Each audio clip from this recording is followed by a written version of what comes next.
to Cheap and Green. I have been wooed by beautiful pictures of sofas on Instagram and Pinterest and on the Wayfair website and on, what's the other one I've been looking at? Pottery Barn. And the nail head detail is so beautiful. I really, really love that. And I've been thinking, oh, I should get a new couch. Yeah, we need a new couch.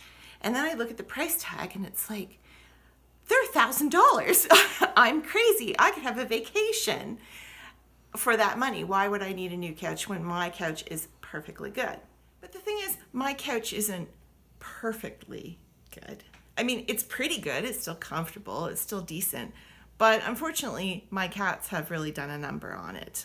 If I keep their claws trimmed, they're fine, but I don't always, and they scratch the sofa. So this is what my wonderful cats have done to the front of my sofa. This sort of tapestry fabric wears really, really well, which is why I wanted it. But unfortunately, cat claws really can get in there and pull all of this stuff out. So they've really damaged this. So I just recently bought this chair, beautiful wing back chair, and it reclines. So it's the comfiest chair in the world. And it is, at this moment, almost pristine and non-cat scratched. So one of the things that I intend to do is to use my nail head details on prime target areas for cat scratching to try and dissuade them from ruining this chair too.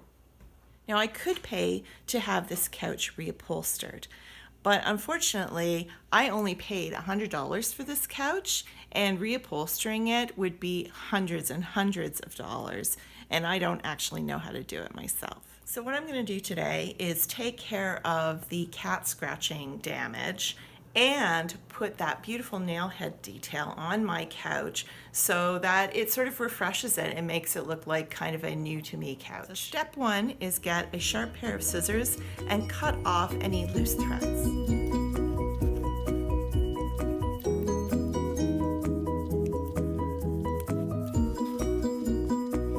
feel like I should use a shaver.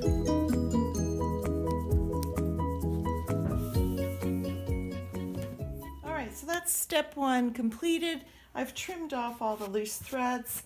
I think it looks better. I think it would have been nice if I could have got a little closer, but I think that'll do. For step two, you're going to need a rubber mallet. You could use a hammer, but you run the risk of damaging the nail heads. So a rubber mallet is pretty easy to use. I'm going to use a level, but you could use any kind of straight edge, a ruler or whatever. And I just picked up these sort of antique brass nail heads at my local hardware store. I think they were under $4, and you'll need a lot more than you think. So this pack will do one arm. So, try and calculate that you'll need at least one pack per arm, and if you're going to do any other decorative details, you'll need more. Now, if you have the patience, it's not a bad idea to measure this up and determine where exactly you want to put your nail heads, how close you want them together. But there'll be a lot of math and a lot of measuring, and I don't actually like either of those things. So I am going to wing it. What I'm going to do is I'm going to start at the bottom, and I'm going to put one on either side.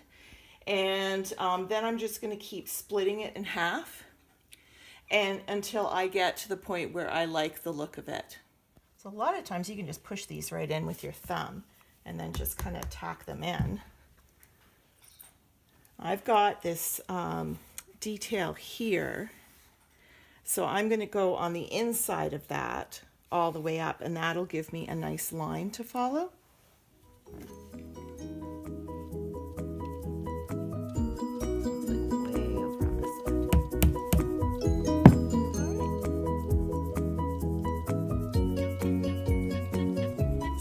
Actually leave it like this, quite spaced out, but I think I prefer it with more tacks. I think that will have more of an impact, and I have lots left, so I'm just going to keep going.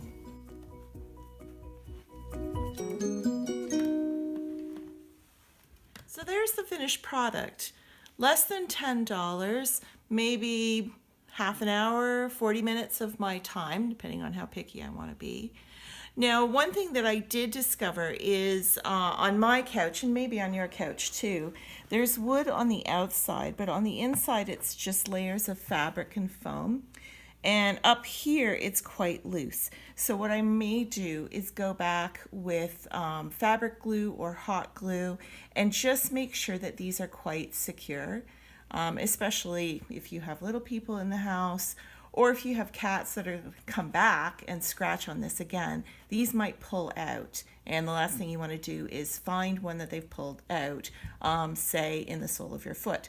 So yeah, definitely make sure that they're secure, and that's it. So total cost for my couch update is probably $10, and like I said, about 40 minutes maybe of my time. I already had the tools. And it saved me close to $1,000 in buying a new couch, and then also the headache of what to do with my older couch. In our community anyway, getting rid of large pieces like a couch is quite expensive and could actually cost $50. Now I could try and sell it, but there's not too many people that would be okay with having a scratched up sofa. Thanks for joining me on Cheap and Green. I hope to see you next time. If you liked what you saw, please like and subscribe so you don't miss another episode.